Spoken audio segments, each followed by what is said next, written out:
ప్రేక్షకులకు నమస్కారం.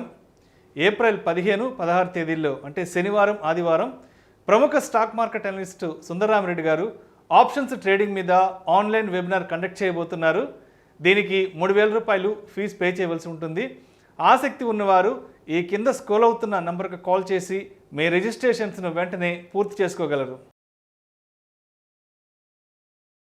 నమస్తే, వెల్కమ్ టు సుమన్ టీవీ. నేను విష్ణు. ప్రస్తుతంతో పాటు ప్రముఖ స్టాక్ మార్కెట్ అనలిస్ట్ సుందర రామి రెడ్డి గారు వారితో మాట్లాడదాం. సార్ నమస్తే. సార్ నమస్తే అండి. సుందర రామి రెడ్డి గారు, ఈ మ్యూచువల్ ఫండ్స్ విషయంలో ఎగ్జిట్ లోడ్ అనేది 1 ఇయర్ దాటితే ఉండేది కాదు ఇంతకుముందు. రీసెంట్గా ఒక కంపెనీ వాళ్ళు 3 మంత్స్కే ఎగ్జిట్ లోడ్ లేకుండా చేస్తున్నారంట. ఏంటి అసలు ఆ ఏ కంపెనీ, దాని వివరాలను పూర్తిగా తెలియజేయగలరు? డెఫినెట్గా అండి.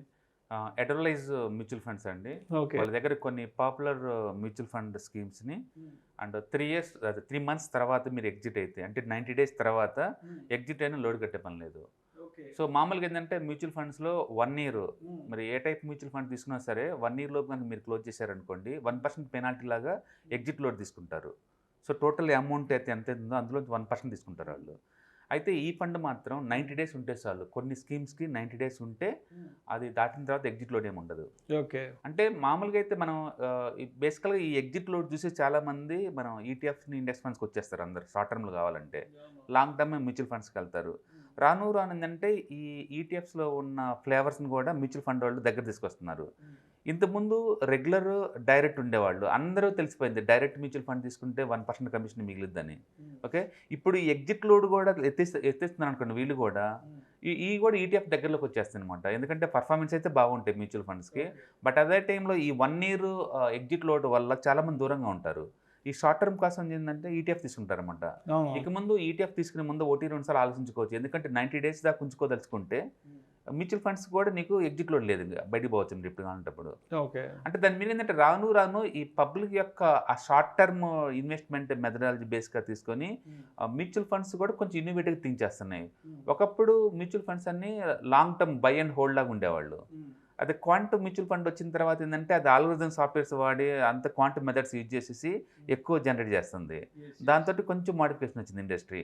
ఇప్పుడు ఏంటంటే ఈ 1 ఇయర్ లాకింగ్ టైం కూడా జస్ట్ 3 మంత్స్ తగ్గించుకుంటూ వస్తున్నారు. బహుశా ఇది స్టార్టింగ్ అయి ఉండొచ్చు. ముందు రోజుల్లో మిగతా మ్యూచువల్ ఫండ్స్ కూడా దీన్ని ఫాలో అవుతూ ఉంటాయి అనమాట. ఏదన్నా కానీ ఇన్వెస్టర్స్ ఫ్రెండ్లీ నేచర్ అనమాట ఇది. అది వెల్కమ్ టు దట్ గెస్టర్ అనమాట. ఎందుకంటే షార్ట్ టర్మ్ ఇన్వెస్టర్స్ కూడా మ్యూచువల్ ఫండ్లో ఇన్వెస్ట్ చేసుకోవచ్చు అండ్ ఎగ్జిట్ లోడ్ లేకుండా బయటికి పోవచ్చు అనమాట. అందుకని నిఫ్టీ కనుక 1000 పాయింట్లు పడ్డ ప్రతిసారి కూడా కొన్ని కపుల్ ఆఫ్ మ్యూచువల్ ఫండ్ మనం సెలెక్ట్ చేసుకొని ఏట్లో అయితే ఎగ్జిట్ లోడ్స్ ఉండదు వాటిలో ఇన్వెస్ట్ చేసేసి ఒక 2-3 మంత్స్ తర్వాత మంచి రిటర్న్స్ ఉన్నప్పుడు మనం బయటికి పోవచ్చు. ఎందుకంటే మార్కెట్లో వాలటిలిటీ అనేది ఎప్పుడు ఉంటుంది. ఏదైనా ఒక 10% 15% పెరిగింది అనుకో షార్ట్ టర్మ్లో మనకు కావాల్సిన దాన్ని క్లోజ్ చేసుకోవచ్చు అనమాట. సో అంటే మరీ లాంగ్ టర్మ్ కోసం వెయిట్ చేయని వాళ్ళ కోసం ఇది కొంచెం ఫ్లెక్సిబిలిటీగా ఈజీగా ఉంటుంది. అవును, ఎందుకంటే మ్యూచువల్ ఫండ్స్ అనగానే లాంగ్ టర్మ్ అనేది ఎప్పటి నుంచో వింటున్న మాట. డెఫినెట్గా, ఎందుకంటే 1% ఎగ్జిట్ లోడ్ వేస్తున్నారు కదా, దాని గురించి అనమాట. ఇండియాలో small cap mutual fund performance బాగుంటుందని అందరికీ తెలుసు. బట్ లోపలికి వెళ్ళావో మినిమం 1 ఇయర్ ఉండాలి. Minimum 1 year. ఇప్పుడు ఇలాగే వీళ్ళు 90 డేస్కే ఎత్తేస్తున్నారు కాబట్టి రేపొద్దున ఫ్యూచర్లో ఈవెన్ 1 మంత్కి కూడా వాళ్ళు ఎత్తేస్తున్నారు అనుకోండి ఎగ్జిట్ లోడ్స్, అవి ఇంకా మోర్ పాపులారిటీ అవుతాయి. ఎందుకంటే ఇప్పటికే డెట్ ఫండ్స్ మీద ట్యాక్సేషన్ ద్వారా కొంచెం మ్యూచువల్ ఫండ్స్ కొంచెం డల్గా అయిపోయింది. డెట్ ఫండ్స్లో వాళ్ళు ట్యాక్సేషన్ బెనిఫిట్ తీసేసారు కల్లా. బట్ ఇలాంటి ఇన్నోవేటివ్ థాట్స్ వల్ల ఏంటంటే మళ్ళీ వాటికి జనాలు అట్రాక్షన్స్ పెరిగేసి ఎక్కువ మంది ఇన్వెస్ట్ చేసే ఛాన్స్ ఎక్కువ ఉందన్నమాట. కొన్ని అడ్వైజర్లు అయితే స్మాల్ క్యాప్ మ్యూచువల్ ఫండ్స్ కానీ, మిడ్ క్యాప్ కానీ, చైనా ఫండ్ కానీ, యూఎస్ వాల్యూ ఫండ్ కానీ కొన్ని మంచి ఫండ్స్ ఉన్నాయి ఏరియాలో కూడా వాళ్ళ దగ్గర కూడా. సో ఈ అడ్వైజర్లు ఇప్పుడు బిగిన్ చేశారు. ఎఫెక్టివ్ ఫ్రమ్ April 5th నుంచి అనమాట. ఈ ఇయర్ April 5th నుంచి ఎఫెక్ట్ అనమాట. కొన్ని మ్యూచువల్ ఫండ్స్ కొన్ని కేటగిరీ ఇచ్చారు వాళ్ళు. ఆ కేటగిరీలో ఉన్న మ్యూచువల్ ఫండ్స్ అన్నిటి కూడా 90 డేస్ తర్వాత కనుక ఎగ్జిట్ అయితే ఎగ్జిట్ లోడ్ లేదు, ఏం లేదు. అంటే long term mutual funds long term ఇన్వెస్ట్మెంట్కి అనే థాట్ నుంచి షార్ట్ టర్మ్ కూడా మ్యూచువల్ ఫండ్స్ అనే ప్రాసెస్లోకి మారుతున్నాయి అనమాట. 3 మంత్స్ కూడా పెట్టుకోవచ్చు. అంటే మామూలుగా మ్యూచువల్ ఫండ్స్ అనగానే ఒక 8 ఇయర్స్ 10 ఇయర్స్ ఉండాలని ఎక్కువ చెప్తుంటారు. రైట్. సో దాని మీనింగ్ ఏంటంటే ఇండస్ట్రీ మారుతుంది. ఇండస్ట్రీ కూడా యూజర్ ఫ్రెండ్లీ అయిపోతుంది, ఇన్వెస్టర్ ఫ్రెండ్లీగా మారుతుంది. పబ్లిక్ కావాల్సిన రిక్వైర్మెంట్ తగ్గట్టు మోడిఫికేషన్ అవుతా ఉందన్నమాట. సో ఇంతకుముందు అంటే బై అండ్ హోల్డ్ కాబట్టి స్టాక్ పర్ఫార్మెన్స్ రావడానికి కొంత టైం పట్టింది. బట్ ఇప్పుడు అన్ని క్వాంటిటీ మెథడ్స్, వాళ్ళు కూడా బ్రేక్అవుట్ స్టాక్స్ ఉంటున్నారు, 1 ఇయర్లో బయటకు వెళ్తున్నారు. ఫ్రీక్వెన్సీగా స్టాక్స్ని మారుస్తూ ఉన్నారు కాబట్టి వాళ్ళకి కూడా ఇట్లా ఆఫర్ ఇస్తే ఎక్కువ మంది ఇన్వెస్టర్స్ ఎంటర్ అయ్యే ఛాన్స్ ఉందని చెప్పేసి ఇంతకుముందు ఓన్లీ ఇన్వెస్టర్ ఇప్పుడు ట్రేడర్ని కూడా అట్రాక్ట్ చేయడం కోసం వీళ్ళు తగ్గించుకుంటూ వస్తున్నారు. ఏదన్నా అది ఇన్వెస్టర్స్ ఫ్రెండ్లీ అనమాట అది. ఎందుకంటే చాలా మంది దూరంగా ఉంటుంది మ్యూచువల్ ఫండ్స్కి కేవలం ఎగ్జిట్ లోడ్ కోసం అండ్ రెగ్యులర్ మ్యూచువల్ ఫండ్స్ రెండు తోటి దూరంగా ఉంటారు. ఇప్పుడు డైరెక్ట్ మ్యూచువల్ ఫండ్స్ వచ్చినాయి ప్లస్ ఇలా 90 days తర్వాత ఎగ్జిట్ అయితే లోడ్ కూడా ఏమి ఉండదు కాబట్టి షార్ట్ టర్మ్ ట్రేడర్స్ ఎవరైనా ఉంటే 90 days కోసం ఇలాంటి వాటిలో ఇన్వెస్ట్ చేశారనుకోండి పెట్టుకోవచ్చు. Simple by and hold 90 days అనమాట. మార్కెట్ ఒక 1000 పాయింట్ డిస్కౌంట్ వచ్చిన ప్రతిసారి ఓకే ఆపర్చునిటీ తీసుకోవటం, ఇందులో 1,00,000 2 లక్షలు ఎంత ఉంటే అంత పెట్టేయడం, మళ్ళీ ఒక 3 months తర్వాత ఎప్పుడైనా మంచి ప్రాఫిట్లో ఉన్నాయనుకోండి, మనకి సాటిస్ఫైడ్ లెవెల్ ప్రాఫిట్ వచ్చిందనుకోండి, మళ్ళీ బయటికి వెళ్ళడం, మళ్ళీ మార్కెట్ పడిన దాకా వెయిట్ చేయడం, పెట్టేయడం. ఇలా చేయడం ద్వారా ఏంటంటే ఈ షార్ట్ టర్మ్ వాళ్ళు కూడా ఈ మ్యూచువల్ ఫండ్ ఎక్స్పర్టైజ్ని మనం తీసుకోవచ్చు అనమాట. ఎందుకంటే ఇండివిజువల్ స్టాక్స్ చాలా రిస్కీ, వాళ్ళు ఏంటంటే ఎక్స్పర్ట్స్ కాబట్టి మనీని బాగా డీల్ చేస్తారు. షార్ట్ టర్మ్లో ఉన్న వాటి మూవ్ని కూడా ఎన్కాష్ చేసుకోవచ్చు అనమాట. ఇది బిగినింగ్, రేపొద్దున ఇంకా అది మిగతా మ్యూచువల్ ఫండ్స్ కూడా ఆఫర్ చేయొచ్చు. ఎందుకంటే ఒకసారి ఈ కాంపిటీషన్ బిగిన్ అయిన తర్వాత ఎక్కువ మనీ ఫ్లో జరుగుతుంటుంది కాబట్టి డెఫినెట్గా అంటే రాను ఏంటంటే పబ్లిక్ ఎంత షార్ట్ టర్మ్లో థింక్ చేస్తున్నారో మనకు అర్థమవుతుంది.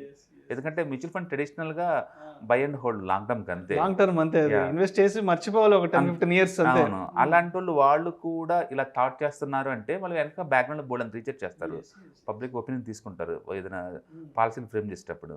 దాని మీనింగ్ ఏంటంటే ఎక్కువ మంది షార్ట్ టర్మ్ ఉండడానికి ఇష్టపడుతున్నారు. సో మొత్తంగా ఎప్పటి నుంచో మ్యూచువల్ ఫండ్స్లో ఇన్వెస్ట్మెంట్స్ చేద్దామని వెయిట్ చేసే వాళ్ళకి నిజంగా ఇది చాలా ఈజీగా ఉండబోతుంది. అండ్ ఎక్కువ మంది కూడా ఇన్వెస్ట్ చేయడానికి ముందుకు వచ్చే అవకాశం ఉంది, ఎందుకంటే 90 days కల్లా ఎగ్జిట్ లోడ్ లేకుండా చేస్తున్నారు కాబట్టి. రైట్, ఎందుకంటే బ్యాంకులో వెరీ ఛాలెంజింగ్ ఇప్పుడు మ్యూచువల్ ఫండ్స్కి, ఎందుకంటే 8% వడ్డీ ఇస్తున్నాయి బ్యాంకులు. ఇప్పుడు ఆ బ్యాంకులు ఇచ్చే వడ్డీ కనుక నాకు 3 months వచ్చేలాగా ఉంది అనుకోండి, దీన్ని ఛాలెంజ్ తీసుకోవడం better. Mutual fund investment penetration ఎక్కువ ఇంకా ఎక్కువ అవుతుంది అనమాట. అందుకని డెఫినెట్గా ఇది మంచి ఆలోచన అండి. ఎక్కువ మంది షార్ట్ టర్మ్ ట్రేడర్స్ని కూడా ఇన్వెస్ట్ చేస్తారు. రెండోది మ్యూచువల్ ఫండ్స్లో మనం ఇన్వెస్ట్ చేసిందంటే ఆ మ్యూచువల్ ఫండ్స్ కొలాటరల్ సెక్యూరిటీకి ఇచ్చేసి మళ్ళీ ఆప్షన్ సెల్లింగ్ చేసుకోవచ్చు అనమాట. మీకు అలాగే ఆ ఫెసిలిటీ ఉంది. అందుకని డైరెక్ట్గా మనీతోటి ఆప్షన్ సెల్లింగ్ చేసే బదులు మనం మ్యూచువల్ ఫండ్స్ కొని వీటిని కొలాటరల్ సెక్యూరిటీగా ఇవ్వడం ద్వారా మనం ఆప్షన్ సెల్లింగ్ చేసుకున్నాం అనుకోండి, అటు ఆప్షన్ సెల్లింగ్ చేసినట్టు ఉంటుంది. ఈ లోపు ఇటు కానీ అప్రిషియేట్ అయిపోయింది అనుకో 10% 15% షార్ట్ టర్మ్లో, దీన్ని కూడా ఆ టైంలో మనం క్లోజ్ చేసుకోవచ్చు అనమాట. ఏదైనా సరే అది investor friendly and short term traders కూడా యూజ్ అయ్యే ఒక ఇదనమాట. సో ముందు రోజుల్లో మ్యూచువల్ ఫండ్ ఇండస్ట్రీ నుంచి ఇంకెన్ని రకాల ఇన్నోవేటివ్ థాట్స్ బయటకు వస్తే చూడాలి. అంటే షార్ట్ టర్మ్లో ఈ మ్యూచువల్ ఫండ్స్ కూడా very seriously challenging to the ETFs index funds అనమాట. వాటిని ఛాలెంజ్ చేస్తున్నాయి. ఇప్పుడు దాకా వాటి మధ్య డిస్టెన్స్ ఏంటంటే ఎగ్జిట్ లోడ్ నుంచే ఉండేది, అది ఎత్తేసారు. రెగ్యులర్ లేకుండా ఇప్పుడు డైరెక్ట్ చేస్తున్నారు. ఓకే, అంటే పర్ఫార్మెన్స్ వైజ్ ఎట్టైనా ఫండ్ మేనేజర్ పర్ఫెక్ట్గా ఉంటారు కాబట్టి వీళ్ళతో కొంచెం ఎడ్జ్ వచ్చి ఉందన్నమాట ఛాన్స్. అందుకని ఇంకొంచెం ఎక్స్పెన్స్ రేషియో కొంచెం తగ్గించుకోగలిగితే కనుక డెఫినెట్గా ఈ ఇండస్ట్రీ ఎక్కువ మందిని అట్రాక్ట్ చేస్తుంది. Thank you sir, thank you so much Sundara గారు.